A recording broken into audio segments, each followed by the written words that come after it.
with their investigations. For that reason, we did not feel comfortable speaking in detail publicly until now. It is important that we share this information now so that our community can be put at ease. So at this time, I'll turn the microphone over to Hoover Police Chief Nick Durzis. Thank you. Thank you, Mayor. Thank everyone for being here today. Besides me stands the team who played a significant role in this investigation. I want to thank our department, members of surrounding local law enforcement agencies, the FBI, Secret Service, United States Marshals, and ALEA for their assistance in this case. We said from the evening of July 13th, our focus would be the safe return of Carlee Russell. That occurred on Saturday, July 15th, approximately 49 hours after she called 911 and disappeared. From that point, our focus has been to determine Carlee's whereabouts during that time and what exactly took place. Let me say up front, this investigation is not over. We're still working this case, and we'll work in this case until we uncover every piece of evidence that helps us account for the 49 hours that Carlee Russell was missing. However, through the public interest, and in some cases, public fear that this story has generated, we owe it to our citizens to tell them the facts that we have uncovered. So I will give you the facts that we know today. On July 13th, at approximately 8:20 p.m., Carlee left work from a business at the Summit. Surveillance video from her place of employment shows Carlee concealed a dark-colored bathrobe, a roll of toilet paper, and other items belonging to the business prior to her departure. She ordered food from Tzatziki's at the Colonnade and traveled there. She then traveled to Target on 280, where she purchased some granola bars and Cheez-Its. From there, she remained in the parking lot at that shopping center until 9:21 p.m. when she drove to I-459. Carlee communicated on her cell phone with individuals known to her while on her path of travel up to the point of calling 911 at 9:34 p.m. And at this time, we will play the 911 call in its entirety.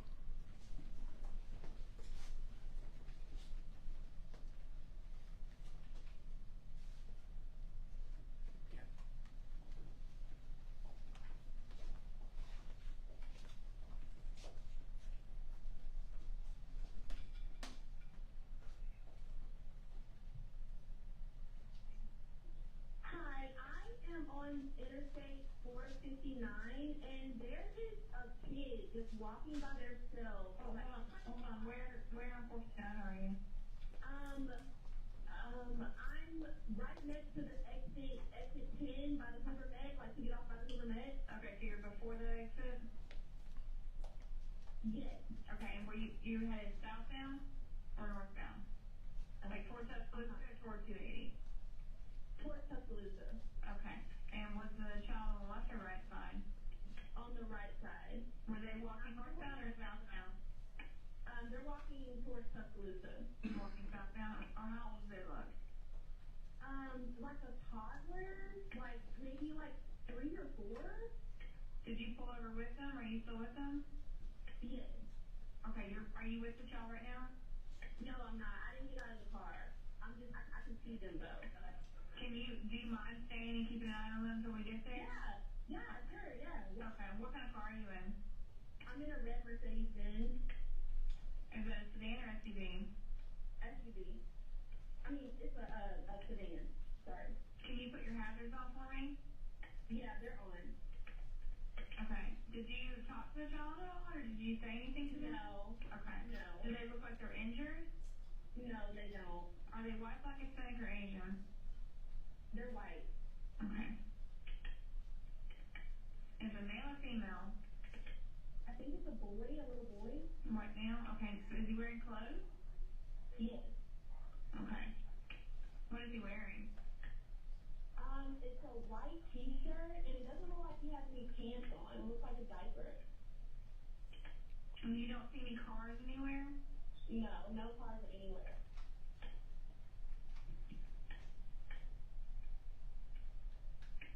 Okay. All right. What's your name?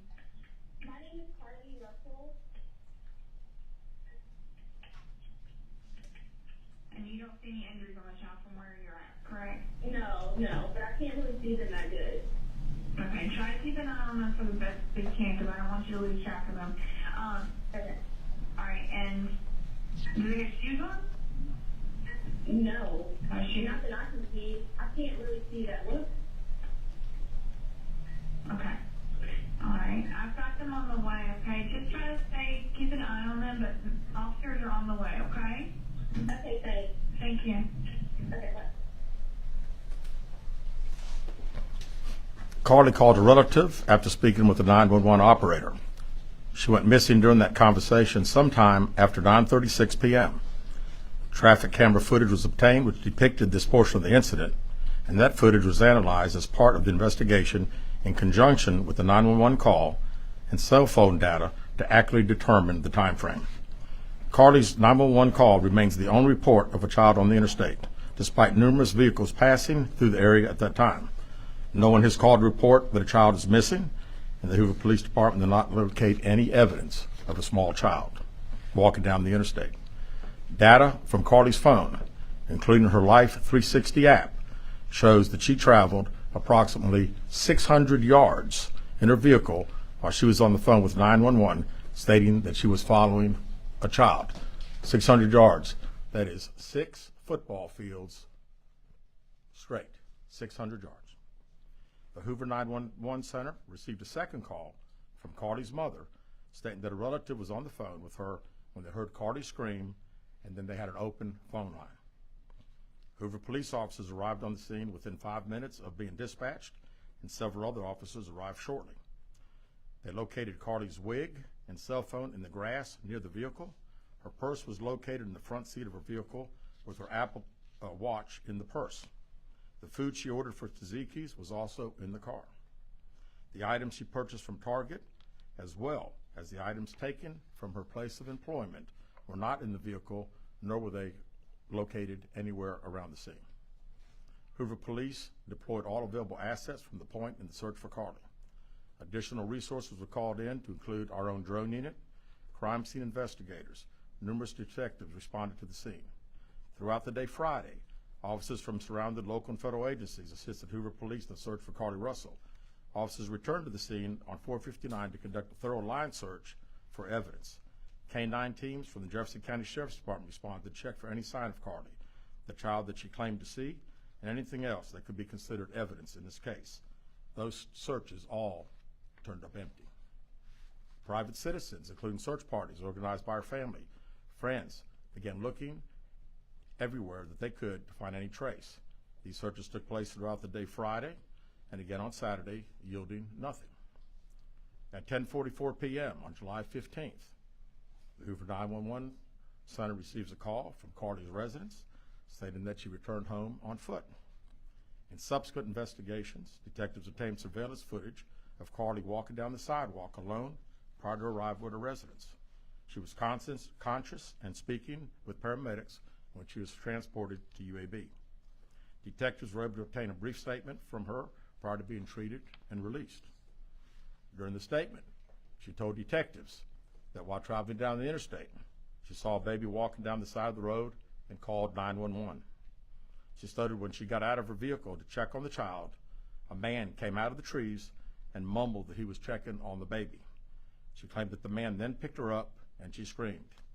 She stated he then made her go over a fence.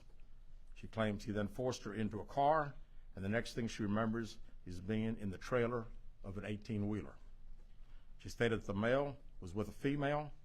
However, she never saw the female, only hearing her voice. She also told detectives she could hear a baby crying. She told detectives the male had orange hair with a big bald spot on the back. She said she was able to escape the 18-wheeler and fled on foot, only to be captured again and then was put in a car. She claimed she was then blindfolded but was not tied up because the captor said they did not want to leave impressions on her wrists. She said that they took her into a house and made her get undressed. She believes they took pictures of her, but she does not remember them having any physical or sexual contact. She stated the next day she woke up and was fed cheese crackers by the female. She said the woman also played with her hair but could not remember anything else. At some point, she was put back in a vehicle she claims was able to escape while it was in the West Hoover area. She told detectives she ran through lots of woods until she came out near her residence. During this interview, detectives noted that Carlee had a small injury to her lip and she claimed that her head was hurting. She also had a tear in her shirt. Detectives also noted that she had $107 cash in her right sock. Out of respect for Carlee and her family, detectives did not press for additional information in this interview and made plans to speak with her in detail after giving her time to rest. Detectives continue analyzing data from Carlee's cell phone that was left behind at the scene. We enlisted the help of the United States Secret Service in conducting this analysis. Part of what data includes several internet searches in the days leading up to her disappearance that I think are very relevant to this case. On July 11th at 7:30 a.m., the term, "Do you have to pay for an Amber Alert?" was searched. On July 13th at 1:03 a.m., the day of her disappearance, the term, "How to take money from a register without being caught," was searched. On July 13th at 2:13 a.m., the day of her disappearance, the term Birmingham bus station was searched. On July 13th, 2:35 a.m., a search for a one-way bus ticket from Birmingham to Nashville was conducted with a departure date of July 13th. On July 13th at 12:10 p.m., a search for the movie Taken, a film about abduction, was conducted. There were 2 searches related to Amber Alerts on a computer at Carlee's place of employment, including one regarding the maximum age of an Amber Alert. There were other searches on Carlee's phone that appeared to shed some light on her mindset, but out of respect for her privacy, we will not be releasing the content of those searches at this time. We've asked to interview Carlee a second time, but have not been granted that request. As you can see, there are many questions left to be answered, but only Carlee can provide those answers.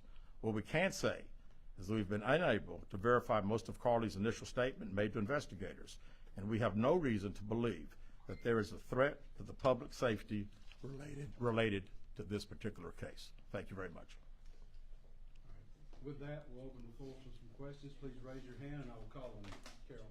Chief, do you expect any charges against Carlee Russell in connection with the disappearance and in connection with what was taken from the Woodhouse spa? Right now, our focus is to determine those 49 hours, so the investigation continues. So to be perfectly honest with you, that hasn't even entered our mind or been discussed. One more question. Is it surprising to you that the family has not been cooperative in returning to be questioned? Well, I think the family has stated to us that they didn't think that in her mental state right now, because of trauma of the incident, that she's not ready to talk, is what we've been told. Go ahead, sir. Yeah, question for Chief. You stated that the abductor had orange hair. Was this abductor black male? Was it female? Black female? White female? I believe it's a white male. Am I correct by saying that? Was it ever? Yeah, white male. Is this alleged abductor yet on loose in the Hoover area? Don't believe so. Yes, ma'am. Chief Bernie Dale, WBRC. Has a toxicology report been done, and were any drugs or illegal substances found in her system? We have no report of that. Is any indication of mental illness in this case? Not that I'm aware of. Lisa. There's been a concern in the community that if this turned out not to be a true story, that the next time a young woman of color was missing, that it might not be taken seriously. How would you respond to that? I'd respond to say that we investigate every crime to the fullest, just like we have this one. Right here. Was she traveling with anyone? Was she traveling with anyone since the time she disappeared, to your knowledge? And not to my knowledge. Right here. Chief, I know you said you weren't able to verify a lot of aspects of the story. Where do you think she went, and how would you characterize what happened here? You know, that's the $100 question. You know, we pretty much know exactly what took place from the time she left work until she got on the 911 call, and we can see getting out of the car on the interstate from that footage. And after that, I think she only knows. We don't know. Well, one quick follow-up. Her parents. Did you speak with Carlee's parents, and why do you think it is they were so adamant that there was an abductor? Yeah, I think parents are believing what their daughter's saying, and we've had a very good rapport with the parents, met with them on several occasions. I've talked to them today a few times, and to make them understand that we're under pressure from our community not only in our community, the state, but nationally when the story hit. And I just wanted them to understand that today we were going to have a press conference, and what we were going to detail today are facts. And everything that I've told you today is actual facts. It's not innuendos. It's not what I think. It's not what these detectives think. It is the factual information that we have. Chief Ajay Robinson, WBRC, how much time do you think you'll give the family before going back to Carlee for a sentencing? Well, I think our detectives have talked to the parents, and we're ready to talk as soon as she's ready. So, you know, she called right now. We're ready. You had one word to describe what went on. What would that word be? How about unknown? You know, we know the facts that we have. Everything else is unknown at this time. In the back? What have the past few days been like for you, your department? This has been a stressful search, hasn't it? Well, absolutely. And again, the focus of the investigation that Thursday, when she went missing, of course, the focus was to get Carlee home. That's what we want all. We wanted her safe and sound. And that's all happened. And then, of course, this has gotten to be not only a local, state story, but a national story. So, you know, it is. It's a lot of stress on everyone in the Hoover Police Department, in the mayor, every citizen here. We want to know the truth. As you stand here, are you frustrated? I wouldn't say I'm frustrated. I mean, I'm very happy that Carlee's home. That was the main ingredient here, and then we'll figure it out. I promise you that. We'll end up figuring it out. Any idea about the number of manpower hours or the expense with the drones and all the rest of the search that might have cost the city and the state and federal government? Yeah, we haven't had time to consider that, but it's you know, again, these detectives that are here, this is just a small group of people that have been associated with this case. We have put every available resource that we have on this case because we wanted to make sure that we found out everything. We wanted to get her home, and we have. Chief, was there any prior indication of mental health problems? Not that I'm aware of. Could you just expand on the people from the state, federal resources brought in? What were they doing exactly as you all were searching for her? Can you just expand on that? Sure. A lot of the from the FBI side, several agents helping us interview. I mean, as you well know, in a case like this, especially when it goes national, we got hundreds and hundreds of calls. And when you get those calls, some of them may just be outlandish, but you've got to follow up on them because you never know that you may get that one tidbit. And I'd also say too that we had a great cooperation with the family. The family received hundreds and hundreds of tips, and every time they got a tip, they sent it to us. Would you say a crime has been committed No, in this case? we have not determined that. No. Keith Mims, WAGG 610 Summit Media. Question for Chief. With all the searches that you mentioned, Chief, that were on Carlee's phone, does that kind of give you an indication of her mind state during this ordeal, the 48 hours that she went missing? Well, you know, again, we want to talk in facts, and I do think it's highly unusual to the day that someone gets kidnapped, that 7 hours, 8 hours before that they're searching the internet, Googling the movie Taken about an abduction. I find that very strange. Yes. Yes. Do you feel confident, do your investigators feel confident that you know why Carlee Russell may have done this? No, we do not know. Absolutely not. Chief, can you explain for us, you mentioned that while I believe you said Carlee was on the phone with 911, she was traveling 6 football fields, which tells you what? Which tells me that I've had kids, and I'm sure a lot of people here have, and it's very, again, she said it, and I'm not saying it couldn't happen because I've always been one of these guys, never say never, but 6 football fields. I like athletics, I like football. 6 football fields. To think that a toddler, barefoot, that could be 3 or 4 years old, is going to travel 6 football fields without getting in the roadway, without crying, without any just moving down. It's just very hard for me to understand. Chief, have you used any technology to enhance that video from 459, and did you see a man grab her? We did not see, from what we can tell, we don't see anybody on the interstate other than her car and then someone getting out of her driver's side. We have sent that off to the FBI for enhancement. It has not been returned. Do you think in this case that charges will be forthcoming towards Carlee Russell, and how serious of a crime is it to not only fabricate a 911 call, but to lie to law enforcement during an investigation? Well, you know, again, that's not something that we've been discussed as we're going through the still investigation. But, you know, people have to understand that when someone says something like this, we put every available resource. Everybody comes together from state, local, federal.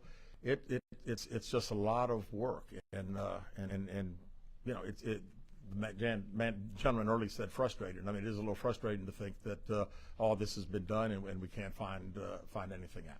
Did anyone see her calling in from the side of the road when she made that 911 call? No, not to my knowledge.